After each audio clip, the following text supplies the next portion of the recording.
got so much motherfucking design on right now. Bring it down, bring it down, nigga, come out, got 3 whole thoughts, I'm the guap with it. Bitches on my line, and you know. Oke, standby, kamera ready, sound ready, 3, 2, 1, action. Pengertian algoritma. Algoritma adalah urutan langkah-langkah logis, sistematis, dan terstruktur yang disusun untuk menyelesaikan suatu masalah atau mencapai tujuan tertentu. Algoritma berisi tahapan kerja yang jelas dan berurutan, dimulai dari langkah awal hingga langkah akhir. Setiap langkah harus dapat dipahami dan dilaksanakan tanpa menimbulkan makna ganda. Algoritma tidak tergantung pada bahasa pemrograman tertentu, sehingga satu algoritma yang sama dapat diterapkan dalam berbagai bahasa pemrograman. Dalam ilmu komputer, algoritma digunakan sebagai dasar pembuatan program, karena algoritma menentukan cara kerja program dalam pemrosesan data dan menghasilkan output yang diinginkan. Ciri-ciri algoritma. 1. Input memiliki 0 atau lebih masukan. 2. Output menghasilkan minimal 1 keluaran. 3. Definiteness. Setiap langkah harus jelas dan tidak bermakna ganda. 4. Finiteness. Harus berhenti setelah sejumlah langkah, tidak boleh looping selamanya. Efficiency. Langkah-langkah harus sederhana dan dapat dikerjakan dalam waktu yang wajar. Fungsi algoritma. 1. Menentukan penyelesaian masalah secara terstruktur. 2. Meningkatkan efisiensi proses. 3. Mengurangi kesalahan dalam pemrograman. 4. Menjadi dasar pengembangan aplikasi yang sistem informasi. Karakteristik. 1. Jenis data. Data yang digunakan berupa data mahasiswa dengan atribut numerik seperti nilai akademik, IPK, atau variabel lain yang relevan untuk proses pengelompokan. 2. Tujuan penerapan. Algoritma Clemens digunakan untuk mengelompokkan mahasiswa dalam beberapa klaster berdasarkan tingkat kemiripan karakteristik, sehingga memudahkan analisis akademik dan pengambilan keputusan. 3. Metode pengelompokan. Menggunakan metode unsupervised learning, di mana data tidak memiliki label awal dan klaster terbentuk berdasarkan jarak antara data. 4. Menentukan jumlah klaster K. Jumlah klaster ditentukan di awal kesesuaian kebutuhan analisis, misalnya untuk membedakan mahasiswa dan kategori performa akademik tinggi, sedang, dan rendah. 5. Ukuran kedekatan data. Menggunakan jarak Euclidean sebagai ukuran kedekatan antar data dalam proses pembentukan klaster. Ini adalah 20 contoh penerapan atau penggunaan algoritma. 1. Algoritma shortest path. Algoritma ini digunakan untuk menentukan jalur terpendek dari satu simpul ke simpul lain dalam graf berbobot, dan banyak ditemukan pada sistem navigasi digital, seperti pencarian rute tercepat pada aplikasi peta, serta pada jaringan komputer untuk menentukan jalur pengiriman data yang paling efisien. Yang kedua, algoritma maksimum flow. Algoritma ini digunakan untuk menghitung aliran maksimum dalam suatu jaringan dengan kapasitas tertentu. Algoritma ini diterapkan pada berbagai permasalahan nyata, seperti pengaturan distribusi barang, aliran lalu lintas, dan manajemen jaringan komunikasi. Yang ketiga, algoritma Divide and Conquer. Algoritma Merge-Sort ini digunakan untuk mengurutkan data dengan cara membagi kumpulan data menjadi beberapa bagian yang lebih kecil, kemudian menggabungkannya kembali dalam urutan yang teratur. Algoritma Grant. Algoritma ini sering digunakan dalam menyandaw jadwalan seperti pengaturan jadwal ruang kuliah atau penggunaan sumber daya terbatas, karena mampu menghasilkan solusi yang optimal dengan cara yang sederhana dan efisien. Yang kelima, algoritma binary search. Algoritma binary search sering digunakan dalam sistem pencarian data, seperti pencarian nilai tertentu dalam basis data atau daftar kontak, karena mampu mempercepat proses pencarian dan peningkatan efisiensi waktu dibandingkan metode pencarian linear. 6. Algoritma Silential Sort. Algoritma bekerja dengan memilih elemen terkecil dari sekumpulan data dan menukarnya dengan elemen pada posisi awal, kemudian mengulangi proses tersebut hingga data terurut. 7. Algoritma Binary Search Tree.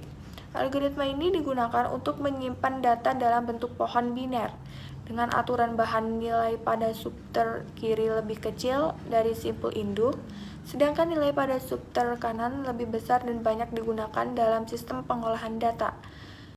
8. Algoritma Coin Sort.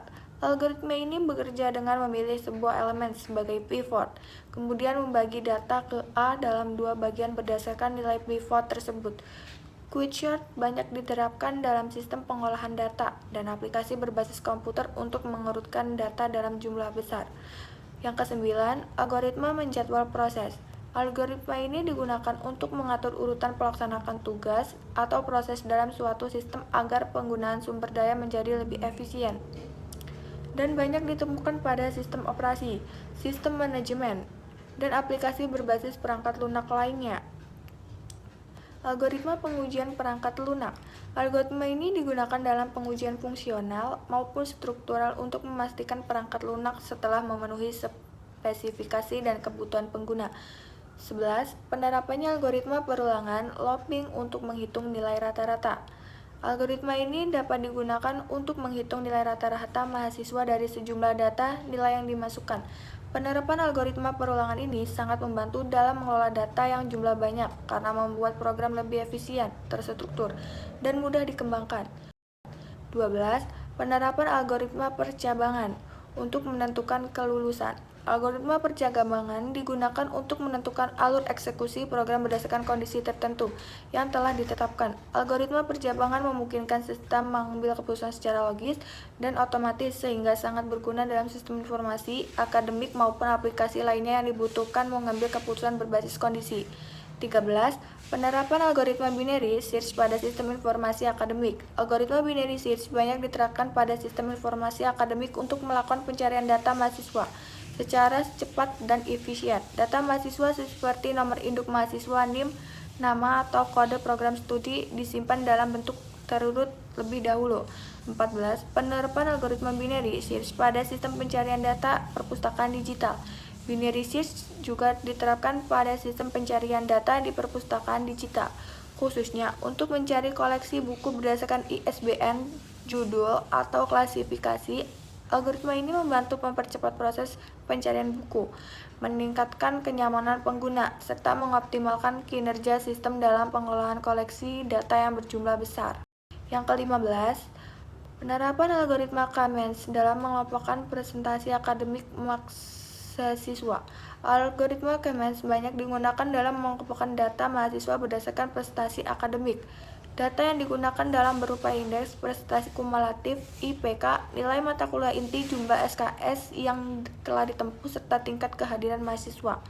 Yang ke-16, penerapan algoritma Kamens. Dalam mengelompokkan minat bakat dan potensi mahasiswa, algoritma Kamens juga dapat diterapkan untuk mengelompokkan mahasiswa berdasarkan minat bakat dan potensi. Data yang digunakan dapat berasal dari hasil kuesioner, pilih konsentrasi, aktivitas organisasi, serta keikutsertaan dalam pelatihan atau kompetisi. 17. Penerapan algoritma Quicksort pada pengurutan data mahasiswa berskala besar. Algoritma Quicksort banyak digunakan dalam mengelompokkan data mahasiswa yang berjumlah besar seperti data nilai, NIM, atau peringkat akademik. Proses ini dilakukan secara rekursif hingga seluruh data tersusun secara terurut. Oleh karena itu, algoritma ini cocok diterapkan pada sistem akademik perguruan tinggi yang membutuhkan penggunaan data secara cepat dan akurat. 18. Penerapan algoritma Quicksort pada sistem pengulangan data transaksi skala besar. Quicksort juga banyak diterapkan pada sistem pengolahan data transaksi seperti data penjualan pada perusahaan atau e-commerce. Misalnya, tanggal transaksi, total pembelian, atau ID transaksi. Quicksort ini membantu meningkatkan performa sistem, mempercepat proses pencarian data, serta mendukung pengembalian keputusan yang cepat dan tepat. 19. Penerapan algoritma Breadth First Search pada pencarian root terpendek. Algoritma Breadth First Search digunakan untuk mencari jalur terpendek pada struktur graf yang tidak berbobot. Dalam konteks pencarian graf, BFS sangat efektif digunakan pada aplikasi pencarian jalur tercepat dalam peta digital atau sistem routing jaringan. 20. Penerapan algoritma Depth First Search. Algoritma Depth First Search banyak digunakan untuk penelusuran mendalam pada graf. Misalnya, dalam proses pendekatan siklus, penelusuran directory file, atau analisis hubungan antar data, pencarian graf, DFS efektif untuk mengeksplorasi seluruh simpul dan hubungan antar simpul, sehingga sering digunakan dalam analisis struktur graf seperti pengecekan pengetahuan antar node dan pencarian komponen terhubung.